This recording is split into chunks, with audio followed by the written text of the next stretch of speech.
Hello பசங்களா, so question of the டே சீரீஸ்ல இருக்கும். சோ இதுல இன்னைக்கு என்ன கொஸ்டின் பார்க்க போறோம்னு சொல்லி பார்க்கலாம். சோ அதுக்கான லெசன் இங்க நான் கொடுத்திருக்கேன். ஃபோர்ஸ் அண்ட் பிரஷர்ல இருந்து எடுத்துட்டு வந்திருக்கேன். ஓகே, என்ன டாபிக் மேம் எக்ஸ்பிளைன் பண்ண போறீங்க? அதுக்கு முன்னாடி உங்களுக்கு இதுக்கான நோட்ஸ் வேணும்னா மறக்காம நம்மளோட வாட்ஸ்அப் கம்யூனிட்டியில ஜாயின் பண்ணிக்கோங்க. இந்த QR கோட ஸ்கேன் பண்ணீங்கன்னா உங்களுக்கான நோட்ஸ் உங்களுக்கு கிடைச்சிரும். ஓகே, சோ இப்ப கான்செப்ட்ஸ்குள்ள போலாமா? So what is the question? Describe an experiment. Okay, prove that friction depends on nature of surface. First, what is a friction? friction அப்படிங்கிறது எதுவும் கிடையாது, சிம்பிளி அப்போசிங் ஃபோர்ஸ். அந்த ஃபோர்ஸ் பாத்தீங்கன்னா ஒரு மூவ்மெண்ட் பண்ணும்போது ஆட்டோமேட்டடா எல்லாத்தையுமே அப்போஸ் பண்ண ஆரம்பிக்கும். நடக்கிறோம்னாலும் ஃப்ரிக்ஷன் நம்மள அப்போஸ் பண்ணிட்டு தான் இருக்கும். அதையும் தாண்டி நீங்க மூவ் பண்றீங்க. அதே மாதிரி நம்ம கார் ஓட்டுறோம்னாலும் ஃப்ரிக்ஷன் அப்போஸ் பண்ணிட்டு தான் இருக்கும். இப்போ ஒரு 10 கிலோ ரைஸ் ஆக்க நான் தள்ளுறேனாலும் என்னோட ஒர்க்கை ஃப்ரிக்ஷன் அப்போஸ் பண்ணிட்டு தான் இருக்கும்.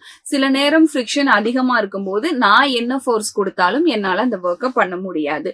ஸோ ஃப்ரிக்ஷன் அப்படிங்கிறது ஒரு அப்போசிங் ஃபோர்ஸ். அது எப்பவுமே நம்ம பண்ற ஒர்க்கை அப்போஸ் பண்ண ரெடியா இருக்கும், ஸ்டாப் பண்ண ரெடியா இருக்கும். ஸோ இது சர்ஃபேஸ் டிபெண்ட் தாங்கிறத நம்ம சொல்லணும். இது நம்ம எக்ஸாம்பிளா பிராக்டிக்கல் லைஃப்லயே சொல்லலாம். ஐஸ் ஸ்கேட்டிங் பார்த்திருப்பீங்க. அந்த ஃப்ளோர் எப்படி இருக்கும்? பயங்கர ஸ்மூதனா இருக்கும். அப்பதான் அவங்கனால நினைக்கிற டைரக்ஷன்ஸ்ல நினைக்கிற மூவ்மெண்ட்டை பண்ண முடியும். ஏன்னா அங்க எந்த ஃப்ரிக்ஷனுமே இருக்காது. அப்படியே நம்மளுடைய ரோடுக்கு வந்துருங்க, அது எப்படி இருக்கு உங்களுக்கு? இர்ரெகுலரா இருக்கு. இர்ரெகுலரா இருக்கும்போது அங்க பண்ற ஐஸ் ஸ்கேட்டிங்கோட 2 ஸ்டெப்ப கூட இங்க நம்மளால பண்ண முடியாது. ஏன்னா அந்த அளவுக்கு ஃப்ரிக்ஷன் நம்மள அப்போஸ் பண்ணிக்கிட்டே இருக்கும். நம்மளோட ஒவ்வொரு மூவ்மெண்ட்டையும் அப்போஸ் பண்ணிக்கிட்டே இருக்கும். சோ நேச்சர் ஆஃப் சர்ஃபேஸை பொறுத்து ஃப்ரிக்ஷன் ஒர்க் ஆகிறதும் ஜீரோ ஆகிறதும் அந்த சர்ஃபேஸை பொறுத்து தான் இருக்குன்னு நமக்கு தெரிஞ்சிருச்சு பிராக்டிக்கல்ல. பட் இங்க எக்ஸ்பெரிமெண்ட்ல கேக்குறாங்க. சோ இந்த எக்ஸ்பெரிமெண்ட்டை எக்ஸ்பிளைன் பண்றதுக்காக நான் என்ன பண்றேன்னு பாத்தீங்கன்னா, let us take the glass plate.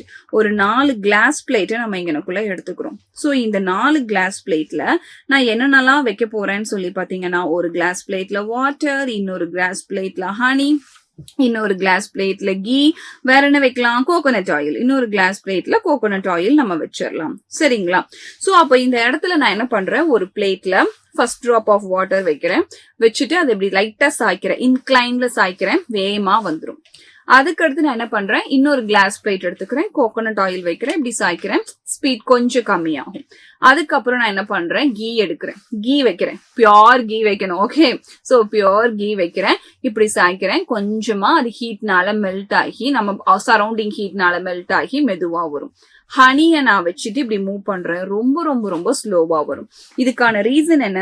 First one, அவங்க எல்லாருமே ஒரு டிஃபரண்ட் ஸ்பீட்ல வராங்க அப்படிங்கறது உங்களுக்கு நல்லாவே இங்க தெரிஞ்சிருக்கும். சோ டிஃபரண்ட் ஸ்பீட்ல வர்றவங்ககிட்ட இருந்து எதனால இந்த ஸ்பீட் டிஃபர் ஆகுது அப்படின்னு சொல்லி ஒரு கொஸ்டின் கேட்கும்போது, அந்த லிக்விட்ஸ்க்கு இடையில லேயர்ஸ் இருக்கும்.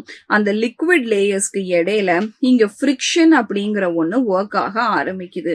சோ அப்போ ஃப்ரிக்ஷன் அப்படிங்கறது ஒர்க் ஆகி அந்த லிக்விட் லேயர்ஸோட மூவ்மெண்ட்டை என்ன பண்ணுது அப்படின்னு சொல்லி பாத்தீங்கன்னா ஸ்லோ பண்ணுது. சோ அந்த லிக்விட் லேயர்ஸ்க்கு இடையில ஃப்ரிக்ஷன் எந்த அளவு இருக்கோ அந்த அளவுக்கு மூவ்மெண்ட்டை ஸ்லோ பண்ணும். சோ அப்போ வாட்டரை கம்பேர் பண்ணும்போது கோகோனட் ஆயில் ஸ்லோவா இருக்கும், கோகோனட் ஆயில கம்பேர் பண்ணும்போது கீ ஸ்லோவா இருக்கும், கீயை கம்பேர் பண்ணும்போது ஹனி ஸ்லோவா இருக்கும், ஹனியை கம்பேர் பண்ணும்போது டார் ஸ்லோவா இருக்கும். சோ அந்த லிக்விட்ஸ் இடையில இருக்கக்கூடிய ஃப்ரிக்ஷன் தான் இங்க அந்த சர்ஃபேஸை பொறுத்து அவங்கள மூவ் பண்ண வைக்குது அப்படிங்கிறது தான் நம்மளுடைய ஃபைனல் ஸ்டேட்மெண்ட். அப்ப ஃப்ரிக்ஷனா என்னன்னு தெரிஞ்சிருச்சு, அவங்க சர்ஃபேஸ் டிபெண்டா இல்லையாங்கிறது தெரிஞ்சிருச்சு. சோ இதுல எந்த டவுட்டுமே உங்களுக்கு இருக்காது பசங்களா. சோ நெக்ஸ்ட் செஷன்ல இதே மாதிரி ஒரு இன்ட்ரெஸ்டிங் டாபிக்கோட உங்களை மீட் பண்றேன். Thank you so much for the wonderful session.